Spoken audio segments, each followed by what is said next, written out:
তুমি পেশ আসো, তোমার বাবা মার সামনে ভালো মতো তুমি দাঁড়িয়ে যাও।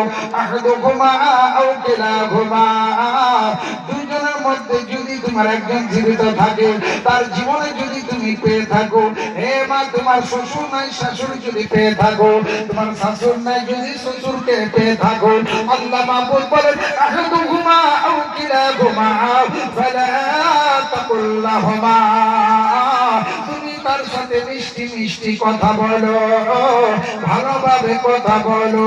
যদি ভালোভাবে কথা বলে থাকো, তোমার প্রতি যদি তোমার শ্বশুর খুশি থাকে বা তোমার শাশুড়ি যদি খুশি থাকে, জীবনে তোমার কোনোদিন বিপদ আসবে না, কোনোদিন আপদ আসবে না, কোনোদিন গরিবি দেখতে হবে না। শ্বশুর শাশুড়ির পদ্মার বদল দুয়ার বদৌলতে আল্লাহ রাব্বুল আলামিন তোমাকে দুনিয়াতেও ভালো রাখবে, পরে যাবি কবরে আল্লাহ তোমাকে ভালো রাখবে। কিন্তু আল্লাহ মাহবুব বলেন আহাদুহুমা আও কিলাহুমা ফালা তাকুল লাহুমা উফফিন ওয়ালা তানহারহুমা, যেন তোমার মা বা তোমার শ্বশুর বা শাশুড়ির অন্তর থেকে যেন উফ করা শব্দ যেন বার না হয়। একবার যদি উফ করে দেয়, তোমার জীবনের যত তুমি নেকি করেছো সবই নেকি তোমার বেকার হয়ে যাবে। একবার যদি স্বামী যদি নারাজ হয়ে যায়, 70 বছরের ইবাদত আল্লাহর দ্বারে কবুল হবে না। যদি তুমি যত মাকে রাজি নারাজ করে দাও, আল্লাহ রাব্বুল আলামিনের দরবারে সিজদা করে যদি কপালখানা যদি ঘাটা বানিয়ে দাও, আল্লাহর দ্বারে তোমার ইবাদত কবুল হবে না। কারণ তুমি তোমার মাকে রাজি করো নাই, তুমি তোমার মাকে খুশি করো নাই। মাকে খুশি করে, বাবাকে খুশি করে তুমি আল্লাহর দ্বারে যাবে, আল্লাহর দ্বারে সিজদা করবে, সিজদা আল্লাহর দ্বারে কবুল হবে। তোমার জন্য আল্লাহর তরফ থেকে রহমত বর্ষিত হবে, আল্লাহর তরফ থেকে রহমতের ফেরেশতারা অবতীর্ণ হবে। জোরে হবে না?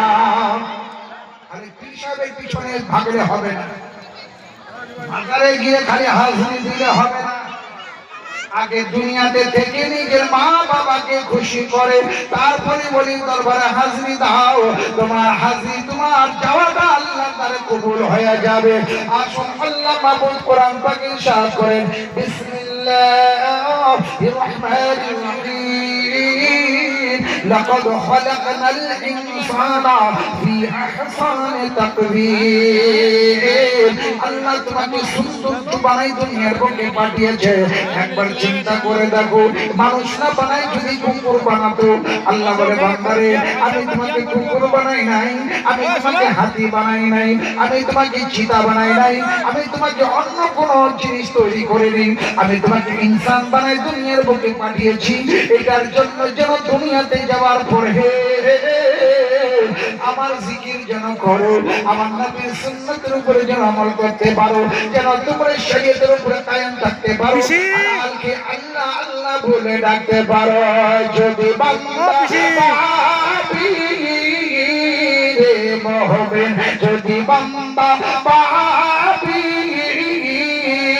গুনাহগার না হইত, রহিম করিম নাম আল্লাহ কেন হইত।